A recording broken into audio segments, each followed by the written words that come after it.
Welcome back to This Starts Now, the Happy Hour Finance and Business. My name is Stan Lane.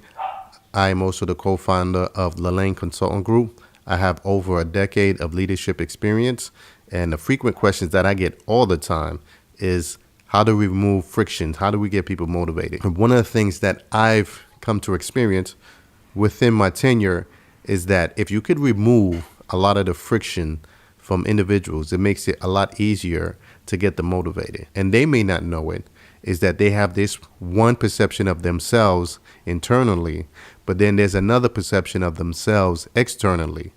And it doesn't always align. So our goal is to try to remove some of that friction or that thing that's causing them from really progressing in life, and to get them motivated and get them back on track. And to remove some of that friction, you're going to have some uncomfortable conversations. So one of the key things you want to focus on to remove the friction is to really bring it out in the open. You want to bring it more visibility to it. I'll give you a perfect example. A friend of mine came to me. He was struggling because in one aspect of it, he enjoyed being at the workplace. He enjoyed helping out. He enjoyed raising his hand, volunteering, staying overtime. But the other side of it, he disliked the organization. He didn't trust the people there. He didn't think it was worth his time. So there was a conflict there. And a lot of time we got to remove what is that thing that's in between that's causing a friction. To identify that, you got to dig deeper. You got to probe a little bit. It may be something that you're not comfortable with, and it may not be something they're comfortable with either.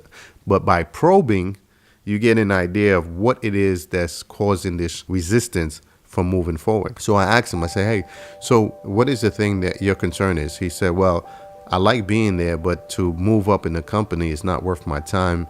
One, because he doesn't trust the individuals in the company.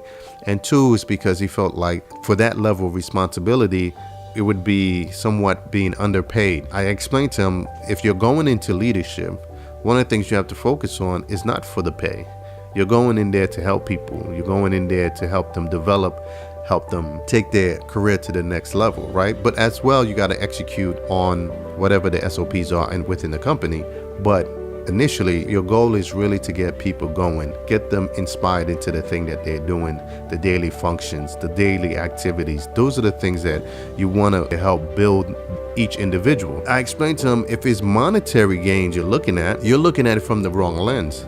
You're looking at it from a one base level type of thing, not considering that you may get bonuses, not considering that you may get promoted.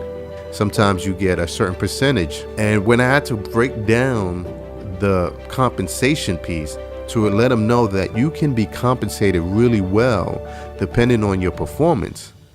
You don't base it on a generic pay scale. Don't base it on the fact that someone is telling you that they're underpaid versus the value that they're giving.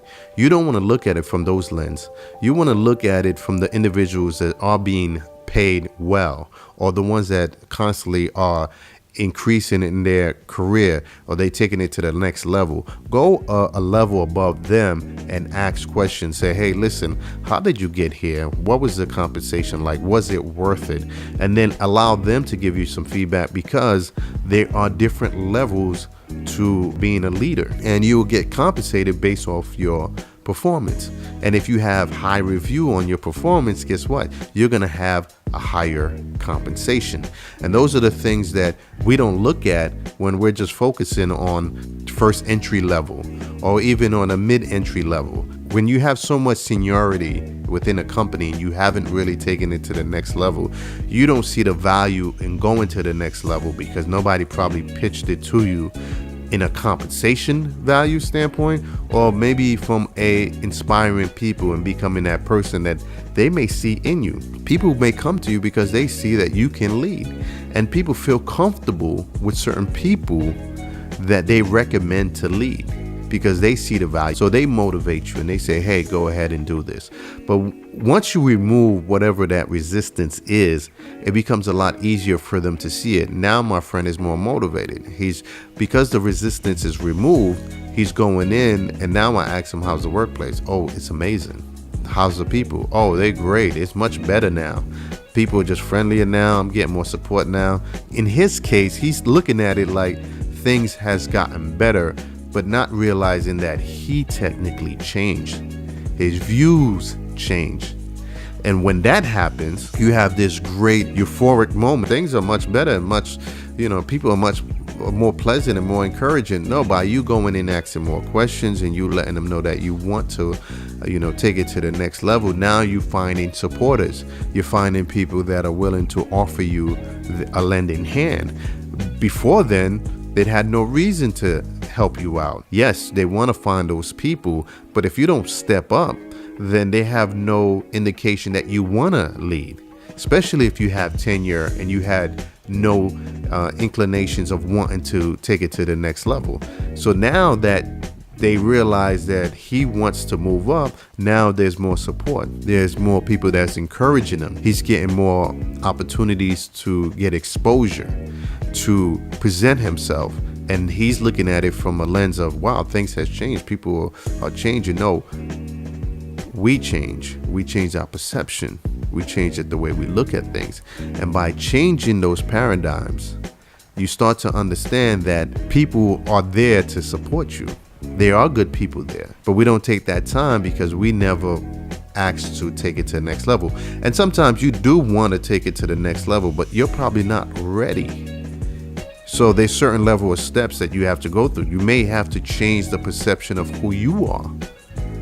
Because you can't go from this quick transitional period of not being a performer, not wanting to move up and not volunteering, not doing this. So automatically the next day that you want to take it to the next level, no one's going to take you seriously. But if you continue on that path and you slowly start to prove yourself, then everybody's going to change the perception of you. Yes, this person has turned around. Yes, this person has made an effort.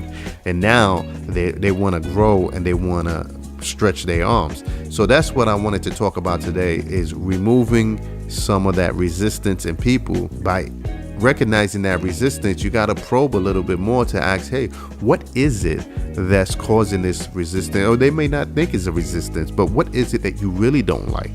Get down to the root cause. And for my friend, he just didn't think the value that he was putting in will be worth the compensation when he gets to that level. Because why? Because he heard it from other people on that level that may feel that they're undervalued and underpaid. But that's maybe because of the fact that they're not performing on that level. Because when you're performing on a level, you're always going to feel that there's not an equal compensation for the work, but the validation is in the work. It's showing that, listen, look at the improvement that I made. Look at the people that's coming around and saying, thank you for being there for me. Thank you for encouraging me.